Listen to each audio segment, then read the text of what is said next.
getting into rapid experimentation, and the ones who are fast, they will survive. The ones who are not, they will not.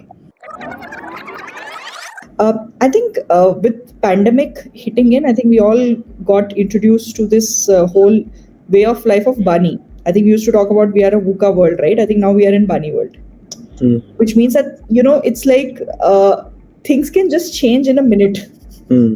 It's as brittle as that, and it's what it is shown is there is no linearity to what one can achieve. It's like earlier we had set fundas of how businesses can run, and there were playbooks of if you do this, you'll be successful.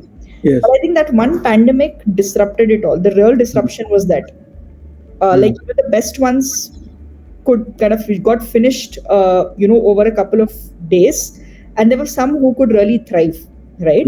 So, which really kind of introduced, I think we are the generation who, I don't know, fortunately or unfortunately, we got introduced to that way of life where everything seems impermanent in a way, right? I mean, which has, in a way, opened the eyes of the organizations as well as they went through this journey that it is very important to keep disrupting at a faster pace. For one to be prepared for this, and I think one has to be okay with the fact that we may not be really successful in all, but what is important is to fail fast, which means that the organizations are actually moving towards a space where they're getting into rapid experimentation, and the ones who are fast, they will survive. The ones who are not, they will not.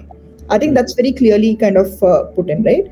So having said that, in the scheme of things, the traditional sourcing models that went in from a human capital standpoint may not be fully relevant as we come here, right? And hence you will start seeing the uptake over the last couple of years, like 4-5 years. We are seeing more of the gig work, or say talent marketplace as a concept is kind of evolving, where the organizations are starting to see they're replacing the concept of jobs with, say, tasks or problems to be solved. And it's almost like, you don't really have like, I have a job and I have a person sitting a role where, the person can sit forever. It's like, these are certain tasks to be done. These are the problems. And then I try to match talent for it. And now coming to the talent space, right? I think like Naveen also touched upon that. I think again, during this whole phase, now I see talent's aspirations have also changed quite significantly, especially with pandemic. I think people are prioritizing wellness much more in their lives. I kind of remember, like, say 5-6 years back, when people would come for negotiating compensation, they would ask for, okay, what kind of a car or a driver I would get. Can I get a Merc or a Benz, or can I get a car lease programs which kind of run it? Of late, I think such requests have reduced. People don't care anymore about, say, a club membership or a car lease as much as they ask for, hey, do I have flexibility?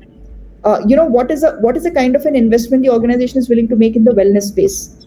Is there something that you do for employee wellness? So that's also how the employees' mindsets have shifted.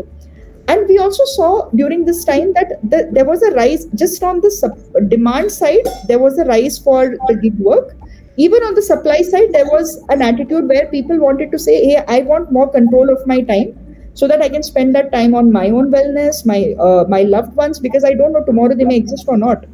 Because that's the hard reality pandemic exposed all of us to, right? So people want to take control of their careers. They're looking at, it's not just money. People want to look at life as a holistic entity going forward.